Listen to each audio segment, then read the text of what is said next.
ሰላም ሰላም ውድ የሰበዝ አካዳሚ ቤተሰቦች እንዴት ናችሁ? እንኳን ወደ ሰበዝ አካዳሚ ዩቲዩብ ቻናላችን በሰላም መጣችሁ።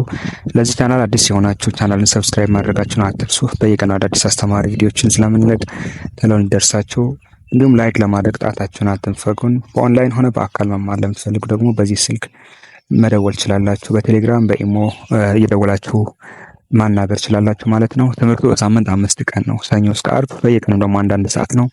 የግላችሁ አስተማሪ ተመድቦላችሁ ከመጀመሪያው ከመሰረቱ እስከ መጽሐፍ ማንበብ አለው። በ3 ወር እስከ 4 ወር ባለው ውስጥ ማንበብና መጻፍ እንድትችሉ እናግዛችኋለን። እንግዲህ ይህን ካልኩ ይበቃል። ወደ ዛሬ ቪዲዮአችን እንግባ።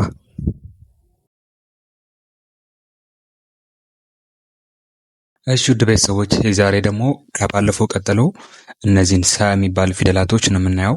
ሰ ይህ የምታዩት ንጉሱ ሰ ይባላል። ሁለት አይነት ሰ አሉ። ንጉሱ ሰ፣ ሰ፣ ሱ፣ ሲ፣ ሳ፣ ሴ፣ ስ፣ ሶ። ሁለተኛው ደግሞ እሳቱ ሰ ይባላል። እሳቱ ሰ። ይሄ ደግሞ ልክ እንደዛ ነው የምናነበው። ሰ፣ ሱ፣ ሲ፣ ሳ፣ ሴ፣ ስ፣ ሶ። እነዚህ ሁለቱም የሚወከሉት በአንድ አይነት ነው፣ በአንድ እንግሊዘኛ ነው። እንግሊዘኛቸው ደግሞ ኤስ ይባላል። በኤስ ነው የሚወከሉት። ሁለቱም እነዚህ በድምፅ አንድ እኩል ናቸው፣ በቅርጽ ነው የሚለያዩት። ሞክሼ ፊደላት ስለሆኑ የሚወከሉት በኤስ ነው፣ ኤስ። ስለዚህ ለሁሉም ኤስ ወስደን አናባቢያቸው ደግሞ ባለፈው ባየነው እናስገባለን ማለት ነው። 5 አይነት አናባቢ ያሉ፣ እነሱ በየቦታቸው መክተት ነው። በምታዩት መልኩ አንደኛ ፊደል ኢ ይወስዳል። ኢ፣ ይሄ ኢ የወሰደው እንደ ሰ ይነበባል፣ እንደ ሰ። ሁለተኛ ላይ ያለው ደግሞ ኤስ ዩ ነው የወሰደው፣ ኤስ ዩ። ይሄ እንደ ሱ ይነበባል፣ ሱ። ሶስተኛ ኤስ አይ ነው የወሰደው፣ ኤስ አይ። እንደ ሲ ይነበባል፣ ሲ። አራተኛ ኤስ ኤ፣ ኤስ ኤ ደግሞ እንደ ሳ ይነበባል።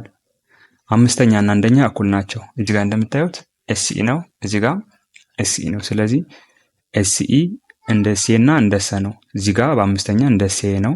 ስድስተኛ የላቸውም። ሰባተኛ ደግሞ ኦ ይወስዳሉ፣ ኦ።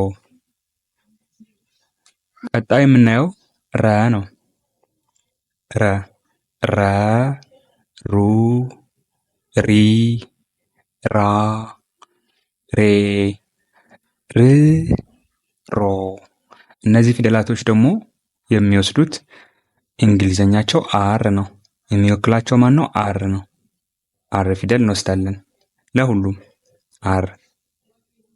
ይሄ ከወሰድን በኋላ ደግሞ አናባቢ ደግሞ ልክ ለኤስ እንደወሰድ ነው ቦታቸው ሳይቀይሩ ራሳቸው ነው የሚሆኑት። ቦታቸው አይቀይሩ አይሉ፣ እነዛ ቅድም የወሰድናቸው ራሳቸው ነው የሚወጡት። ምክንያቱም አናባቢ ለሁሉም ፊደላቶች እኩል ነው። የሚለያዩት ምንድነው? ተነባቢያቸው ነው። ተነባቢ ማለት ይሄ መጀመሪያ ላይ የሚመጣው። አሁን ለዚህ ላይ አር አይደለ የወሰድ ነው። ከዛ በኋላ ያለው አናባቢዎቹ ግን እኩል ናቸው ለሁሉም። መጀመሪያ ላይ ኢ ይወስዳል፣ ሁለተኛ ዩ፣ ሶስተኛ አይ፣ አራተኛ ኤ፣ አምስተኛ ኢ፣ ስድስተኛ የላቸውም ሁሉም፣ ሰባተኛ ደግሞ ኦ ነው የሚወስዱት። ስለዚህ እናንተ የምትይዙት ምንድነው? ተነባቢ ነው ዋናው። ተነባቢ ማለት ተወካዩ ማለት ነው። የሰ ተወካይ ማለት ነው ኤስ ነው፣ አለቀ። የረ ደግሞ አር ነው። ከዛ በኋላ ሱ፣ ሲ፣ ሳ፣ ሴ፣ እነዚህን ሰባቱ ምን መውሰድ እንዳለባቸው ደግሞ እዚህ ጋር አስቀምጨላቸዋለሁ። ያው አንደኛ ኤ ነው የሚወስደው፣ ሁለተኛ ኢ፣ ሶስተኛ አይ፣ አራተኛ ኤ፣ አምስተኛ ኢ፣ ስድስተኛ የለውም፣ ሰባተኛ ኦ ነው። ቀጣይ ደግሞ እነዚህ እንደምታያቸው በቀይ የጻፍኳቸው ሸ ናቸው። ሸ፣ ሹ፣ ሺ፣ ሻ፣ ሼ፣ ሽ፣ ሾ። እነዚህ ደግሞ ሸ ተብለው ይጠራሉ። የሚወከሉት ደግሞ በማን ነው? በኤስኤች ነው። ኤስኤች በሁለት ፊደል ነው የሚወከሉት። ከላይ እንዳየናቸው በአንዳንድ ነው የሚወከሉት። እነዚህ ግን በሁለት ነው የሚወከሉት። በሁለት የሚወከሉት ይህ ምንድን ነው? ተወካያቸው ወይ ደግሞ ተነባቢያቸው ነው። ኤስኤች ጻፍን፣ ኤስኤች። ከዛ በኋላ እንደተለመደው አናባቢዎቹ መጨመር ነው። አናባቢዎቹ ለሰና ለረ የሰጠነው መልክ በዛ ነው የምንሰጠው። የተለየ ነገር የለውም። ደጋግሜ የምነግራቸው አናባቢ ለሁሉም እኩል ነው። አንደኛ እስከ ሰባተኛ ያሉት ተመሳሳይ ነው የሚወስዱት። ስለዚህ ያው ወስደን በየቦታቸው አስቀምጥናቸው። ሲነበቡ ደግሞ ሸ ሱ፣ ሺ፣ ሻ፣ ሼ፣ ሽ፣ ሾ። በዚህ መልኩ እናነባቸዋለን። ልጌ ነው ተነባቢ ብቻ ነው የሚለያየው እንጂ አናባቢያቸው አንደኛ እስከ ሰባተኛ ላይ ያለው ለሁሉም እዩዋቸው እኩል ናቸው። ከላይ ወደ ታች ያነጻጸራችሁ መሄድ ትችላላችሁ። ቀጣይ የሚሆነው ቀ ነው። ቀ፣ ቁ፣ ቂ፣ ቃ፣ ቄ፣ ቅ፣ ቆ። እነዚህ የሚወከሉት ደግሞ ተወካያቸው ኪው ነው። በኖርማሉ ግን ብዙ ጊዜ ስንጽፍ በኪው ፈንታ ከ እንጽፋለን። ይሄ ምንም ችግር የለውም፣ ችግር አያመጣም። እዚህ ላይ የምጽፍላችሁ ግን ኪው ነው። ቀ በኪው ነው የሚወከለው፣ በኪው።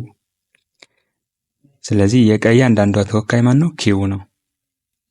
አልፎ አልፎ ደግሞ ከይ መጻፍ እንችላለን። ለምሳሌ ደመቀ ብለን ስንጽፍ ደመቀ ኪው፣ በኪው ፈንታ ከይ መጠቀም እንችላለን፣ የተለመደ ስለሆነ። ከዛ አናባቢያቸው ደግሞ በየቦታቸው እናስቀምጣለን። ያው እዚህ ጋር እንደምታዩት ከኢ ማን ነው? ኪው ኢ እንደ ቀ ነው። ኪው ዩ እንደ ቁ፣ ኪው አይ እንደ ቂ፣ ቃ ኪው ኤ፣ ኤ ኪው ኢ፣ ቅ ደግሞ ብቻዋን ኪው ትጠቀማለች፣ ቆ ደግሞ ኪው ኦ። ስለዚህ በጣም ቀላል ናቸው። ከእናንተ የሚጠበቀው ተነባቢ ወይ ደግሞ ተወካይ መያዝ ነው። አናባቢ ግን በተደጋጋሚ ስላየናቸው አንደኛ፣ ሁለተኛ፣ ሶስተኛ፣ አራተኛ፣ አምስተኛ፣ ስድስተኛ፣ ሰባተኛ ምን መውሰድ እንዳለባቸው ለእናንተ የሚጠፋችሁ ነገር አይደለም። ዋናው ነገር ግን ተነባቢ መያዝ አለባችሁ። ተነባቢ ስላችሁ ምንድነው? ተወካይ ማለት ነው። የሰ ኤስ ነው፣ የረ አር ነው፣ የሸ ኤስ ኤች ነው፣ የቀ ደግሞ ኪው ነው። በቀጣይ ደግሞ ከቀ ቀጥላ ያሉትን 5 እያደረግን እናያቸዋለን። ለዛሬ እዚህ ላይ ይብቃን። ሰላማችሁ ይብዛ።